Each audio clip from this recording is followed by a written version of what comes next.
Hello and welcome to The Big Fight. And have we had a big fight this week? Perhaps a predictable one.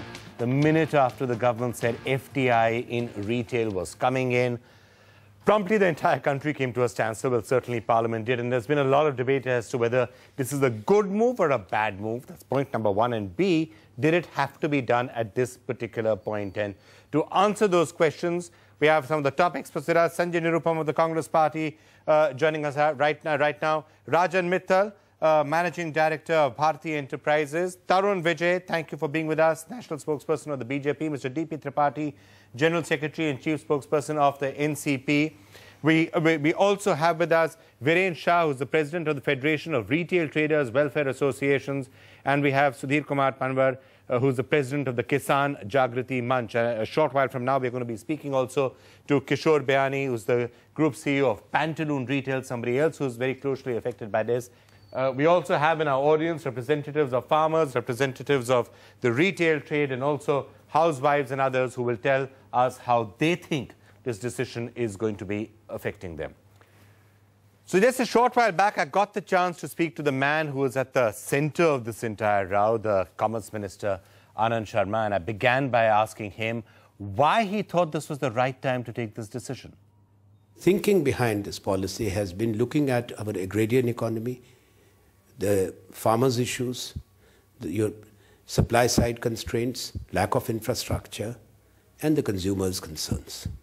So this is the right time. Means if you do not go to a Pandit to find out which is the right muhurat to go in for that, policy formulation is a continuous process. It's time consuming, it's complex. Governments are expected to take decisions keeping in mind what is in the best interest of the country.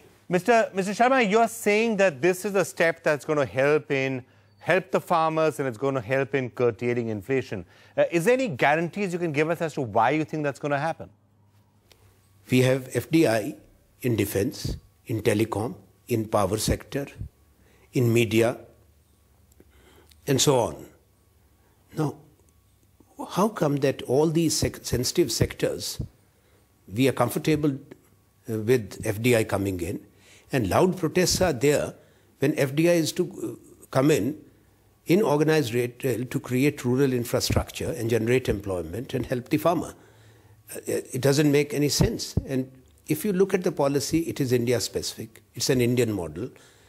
We have not taken or adopted this model of Europe or America, or for that matter other developing countries including China and Indonesia, who have allowed 100% FDI without restrictions. We have not done so. So I'm sure that in the coming years, we are, through this policy, making an investment into this country's future. It will help all concerned. At the end of the day, though, Mr. Sharma, I still have to ask you the crucial question is, this is a decision you could have taken just a few days later after Parliament had come to an end. And in that case, you would have got some bills through in Parliament, Parliament would have functioned, and then you could have done this. Why precipitate a crisis at this moment? We are being said there are two views on that.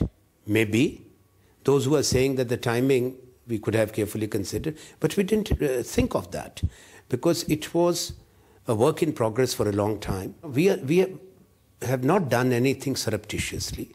Only thing, Parliament being in session, it was the responsibility of the government, if a cabinet decision was taken, that the Parliament has the first right to be informed, which was duly respected. But here is partisan politics at its worst. Our opponents didn't want that to happen, and they never wanted people to be correctly informed, so there has been a canards being spread. NDTV's cricket app, Android and iPhone, fastest scorecard, special analysis, and much more. Download free. ndtv.com/apps.